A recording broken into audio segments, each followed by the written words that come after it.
Justin Bieber unexpectedly confronts Diddy at a hot dog stand years later. What follows is a powerful public reckoning, one man's truth breaking years of silence, leaving a crowd speechless and a predator exposed. Want to know what happened? Subscribe us to keep getting regular updates and comment below to tell us from where are you watching us. Without further ado, let's dive in. That evening, the city was humming.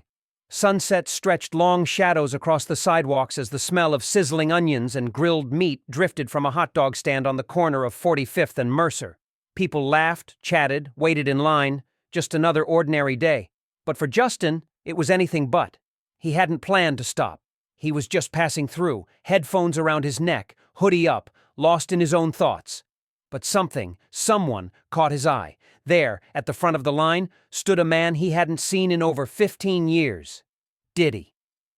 Older now, with silver at his temples and a designer coat that still tried too hard, Diddy stood laughing with the vendor like he didn't carry the weight of the past.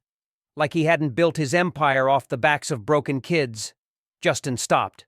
Time didn't. People brushed past him. Car horns blared. But all Justin could hear was the echo of a childhood he tried for years to forget. He took a step forward, then another, and suddenly, he was standing just a few feet from the man who had stolen his innocence, his trust, his sense of safety. Diddy turned and noticed him. A flicker of surprise passed across his face, quickly replaced by a smug grin. Well, Diddy said, his voice smooth. Lil Justin, you grew up. But Justin didn't smile. He didn't flinch. He looked him dead in the eye and said quietly but clearly, long enough to remember everything. The words hung in the air like smoke. People nearby paused, sensing something unfamiliar. Not a celebrity encounter, but a reckoning. Diddy chuckled nervously, glancing at the small gathering crowd. Come on, man. Don't tell me you're still caught up in old stories. You made it. All that fame. Because of me. Justin's voice didn't rise. It didn't need to. Because of you, he said. I was 12. I wanted to sing. I wanted to be heard. And you used that to trap me. He stepped closer, but not with threat. With truth. Because of you, I spent nights staring at ceilings, wishing I could disappear. Because of you, I learned to fake smiles before I learned to trust my own voice. You didn't make me famous. You made me afraid.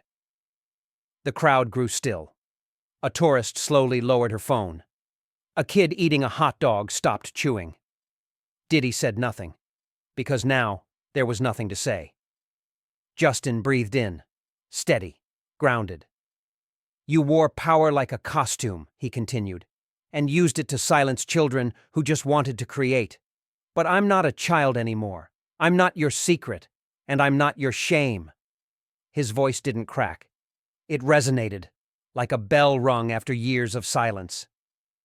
You thought I'd stay quiet forever, Justin said, but I found something louder than fear, my voice, my truth.